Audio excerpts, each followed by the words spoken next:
On Saturday, you said that this has been the best experience of your life. Coming from a guy who's won a Stanley Cup, is this different or is this in fact better? Well, it's better because for me, hockey's been so important in my life. It's given me everything, given me friends for life. And to see and coach in a community where it means as much to the community as it does to me is an experience I've never had before. I said to people, we've either been the 3 or 4 sport in every city, and in some cases 5. And to go through it where you're 1 and everything centers around that team, it's a fun experience. And it's been that since the day I got here. And it was a little overwhelming at the start, just from a scrutiny standpoint, but I'm comfortable with it now and wouldn't change it for the world.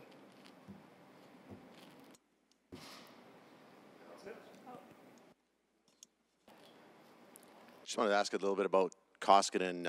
You've had a long look at him now this whole season. He's taken some shots for a few weak games here and there. He's also had some really strong games. What's your verdict on his overall body of work? Well, I said this before. I love his competitiveness, and you know that competitiveness is going to be his calling card. I think the reality is that we're in the process of reconfiguring how you play goal in the National Hockey League as compared to Europe. And I was trying to explain this to people. All of the extra ice in Europe is outside the dots. And that's a rest period for goalies. There's no plays and no scoring chances that are made outside the dots.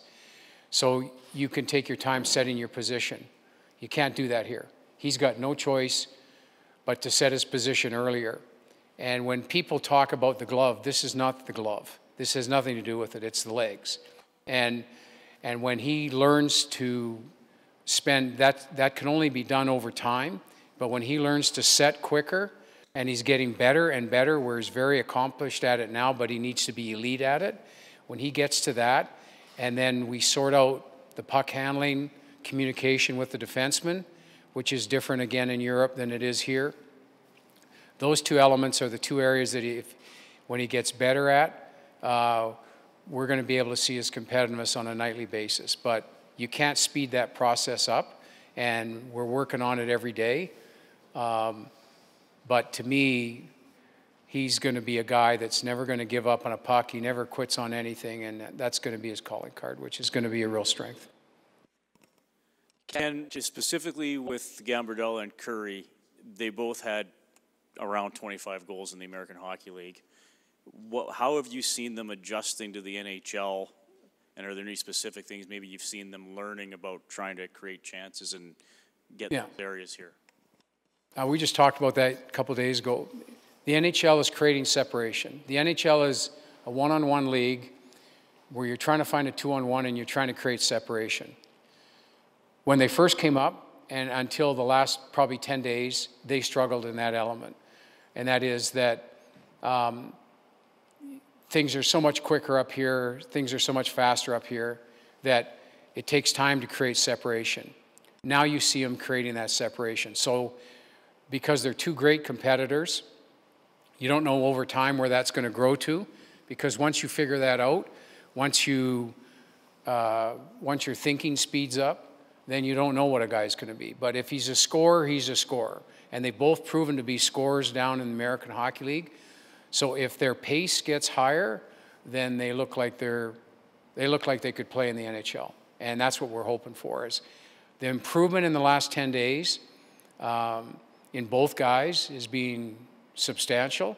And now they're effective players where we're not afraid to play them in any situation, 5-on-5. And you see it in Cave, you see it in Colby now, his kind of daily improvement, even just today at practice, he's able to create separation. And it's coming with Josh in a big way right now. And Joe's the next step. But when they figure that out, if they do, that's the big challenge. Can you do that? And if they do it, then I think they're going to be effective players. I just want to follow up to that. So those guys are up. Malone's been up.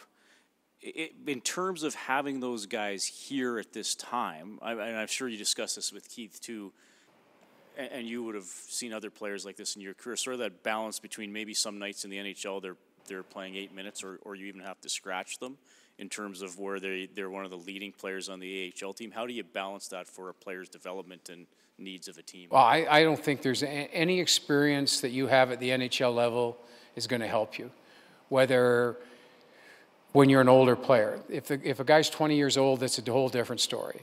But when you're a 26, 27, 25-year-old player, every day you spend up here is going to be an advantage.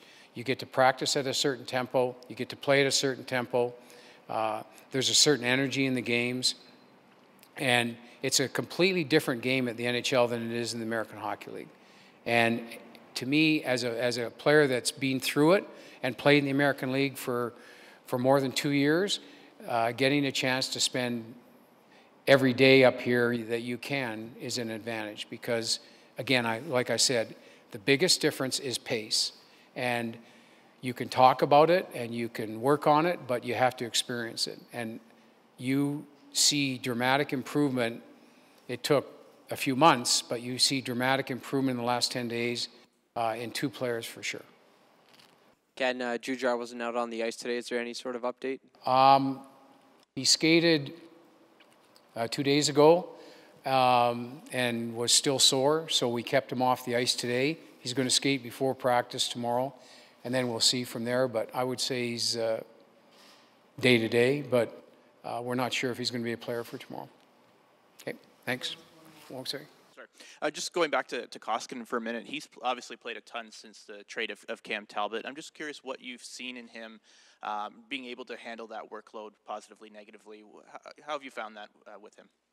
I don't find the workload the problem. I find that it's just every time we get a chance to play him, we have to play him because he is our go-to guy and he will be one of the go-to guys here. And we got to give him that experience. I think the things that you see with players that play in Europe for extended periods of time, none of this is surprising to me. But the part that you know is going to be there is he's so darn competitive. Practice, games, even pregame skates, he's really competitive. You know that that's going to hold him in good stead. But for us to win games right now, we need to win games. We're trying to speed up the learning process on those things I was telling you about. We're trying to quicken that as much as we can. So we've turned to automatics on puck handles. Dustin works early and often with him on the set, so he's there quick and early, and we're trying to speed that process up because he's our guy.